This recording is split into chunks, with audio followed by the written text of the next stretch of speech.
All right, our next guest burst on the national scene by leading Alabama to victory in the 2017 national title game. Went on to throw 87 touchdowns, 11 interceptions with the Crimson Tide. But let's be honest, some of those receivers were catching 5-yard passes and taking it to the house. But his greatest achievement just might be making Alabama's offense fun to watch for the first time ever. Please welcome to Tagovailoa.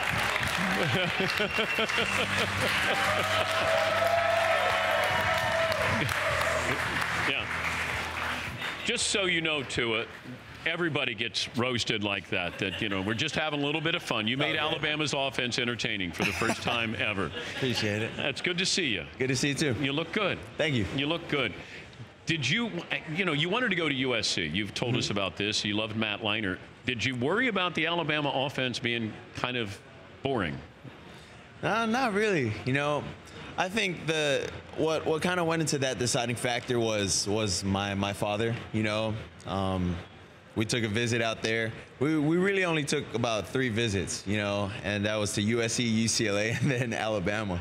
So, I mean, I couldn't really gauge, you know, what was good, what wasn't good, because I heard Oregon had a great facility too.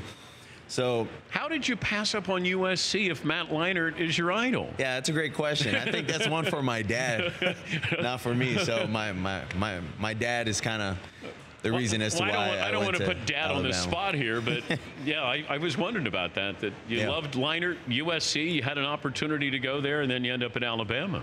Yeah, I don't know how that worked out, but I'm fine with it now. How's your health? It's good. Thank you. Yeah? Yeah, thank you for asking. But it's good. What are the markers here where timelines that the doctor has helped you with on when you'll be able to participate? Yeah, so up to this point, I think what we're waiting for is the 3-month mark. So not this upcoming Monday, but, you know, the following Monday from this upcoming Monday, which would kind of be the 3-month mark, and it kind of tells us, you know, how everything is. So we have our CT scan, you know, and then I think we have a follow-up with the MRI.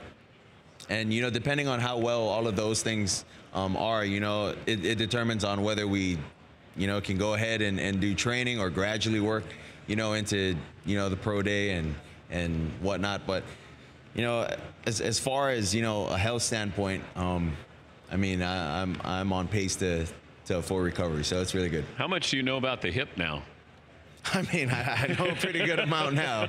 Yeah. Are you an expert on hips? I wouldn't say an expert, but you know, from not knowing too much about hips, you know, and then getting, you know, the injury. I mean, I'd say I'm at least graduating from an amateur side. What do you think teams are going to ask you? Well, I think they're going to ask me everything in the book, you know, from my health to, I mean, what I know in football to, you know, I guess the relationships I built at Alabama, the relationships I built off the field. I don't know, just everything, you know. And they know the answers. I'm pretty sure they know the answers to every questions they're going to ask.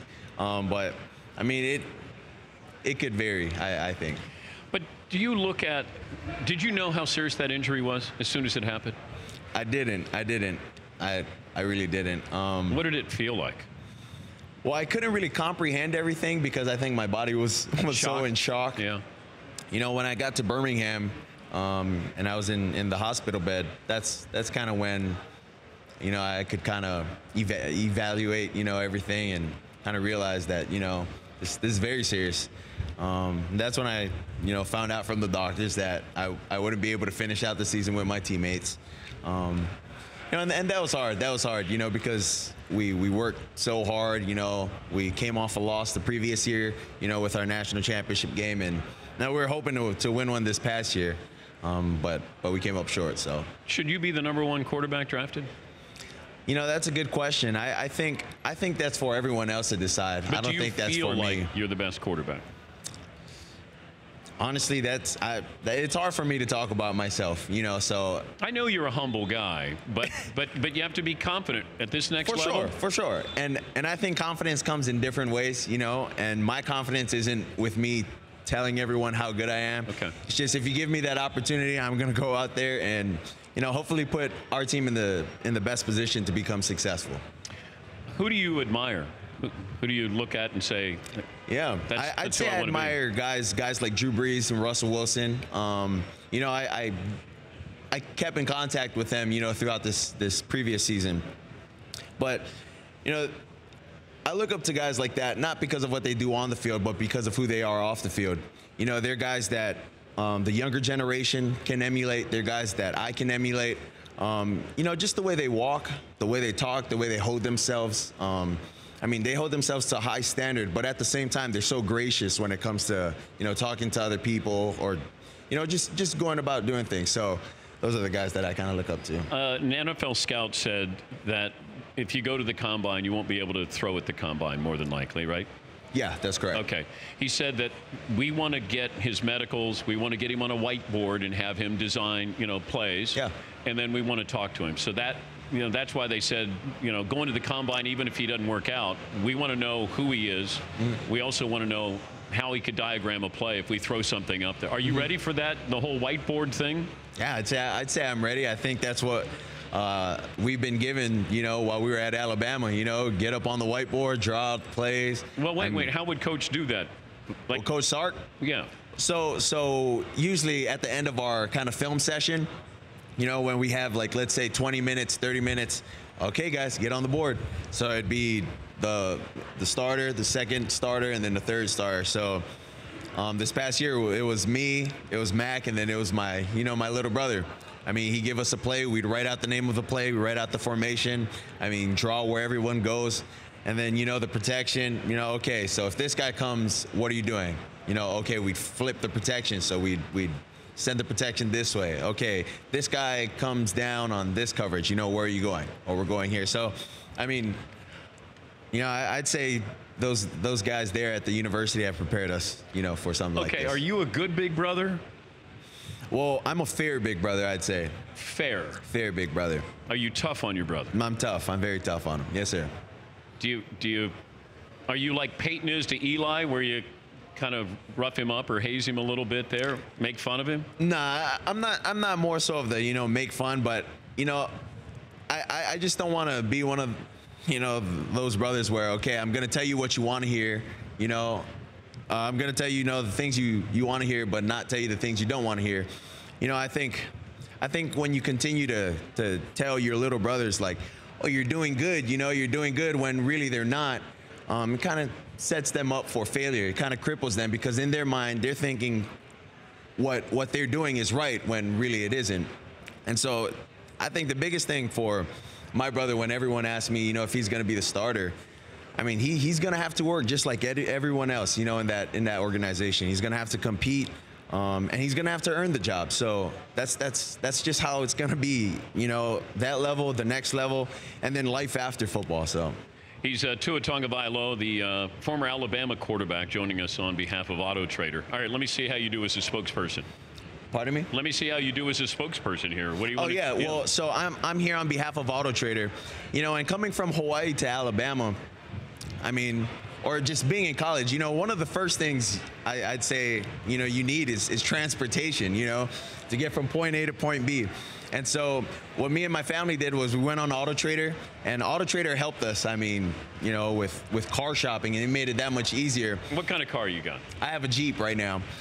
I have a Jeep. And so, you know, what also helped was Kelley Blue Book. You know, with Kelley Blue Book, they helped with the pricing, and I mean, all of that made it that much easier for me and my family. And so all we had to do was call up the dealership. I mean, go down there, take a look at the car, test drive it.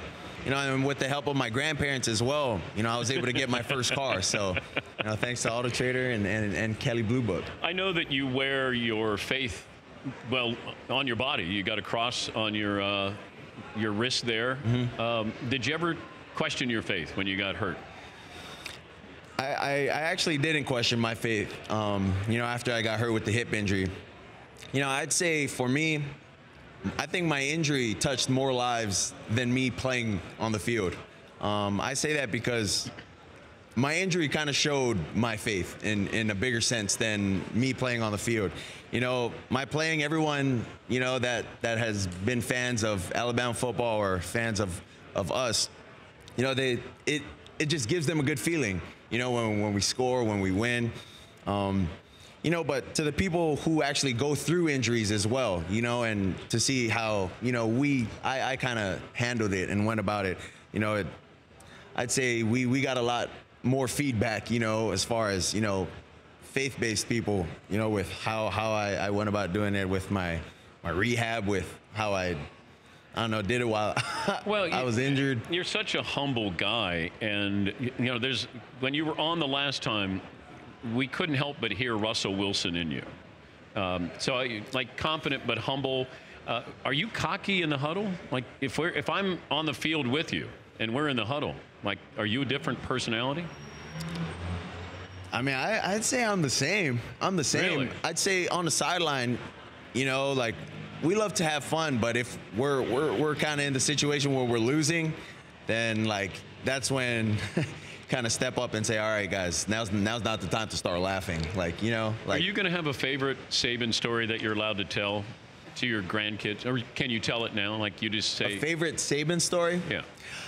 I don't have a favorite Saban stories. And you're not allowed to imitate him. Well, you can now. I'm not good at imitating anyway. Okay, so okay, all right. But I'd say a pretty cool Saban story is, in the spring, Coach Saban, I mean, me and him were close and whatnot, but when it came time to spring, kind of summer break, the May break we have, I mean, Coach Saban would just text, like, how you doing? Just see how I was doing. He'd call.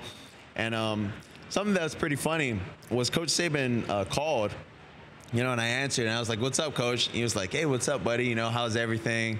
Tell him it's good. And then he brings up Game of Thrones. He's like, you watched Game of Thrones, the last episode of Game of Thrones? I'm like, what? We just, from there, we just started talking about Game of Thrones. And so, I think people look at... So you watch Game of Thrones? Yeah. Oh, okay. And so I think people look at Coach Saban as someone who's really strict, really hard on the players, when really there's time for everything, On the field, straight business. Off the field, he's a very personable person. I mean, he really cares about his players. He cares about his coaching staff. It's like, summer camp. He could yell at me the entire practice.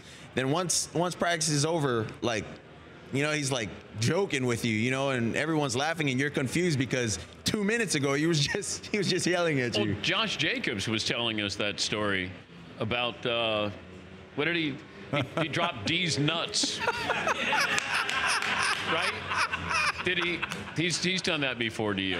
You can confirm. Well, your dad's here. I don't know if you want to. But Josh, Derrick Henry might be able to confirm that too. Yeah, well, I've heard it. I've heard it. Yeah, I've heard it. I've heard it for sure. I've heard it for sure. And it's one of those things where you're like about to take the snap, and then he makes the joke, and you're like, did you just say was that Coach? Auto Trader, they teamed up to help make Tua's car buying process easier as he becomes a pro. The largest variety of cars, Kelley Blue Book price advisor on every listing. You can be confident you're getting the most trusted pricing on your next vehicle purchase with Auto Trader. Hey, it's great to see you. I don't know, are you looking for real estate in Miami? Because you could end up playing here. Yeah, I mean, I'd be grateful joking. With whatever team picks me. I know. Thank you. Can't help but root for you. Thank you. I think you'd be a great face for a franchise, and we appreciate the time when you were at Alabama, and we wish you the best of luck here with your next step. Thank you guys so much. Thank you, Tua. Appreciate it. That's Tua Tagovailoa. We'll talk to Derrick Henry coming up. It's 20 after the hour. This is the Dan Patrick Show. For more Dan Patrick Show, tune into Audience Channel 239 on DirecTV. Stream for free on BR Live or download the Dan Patrick Show app.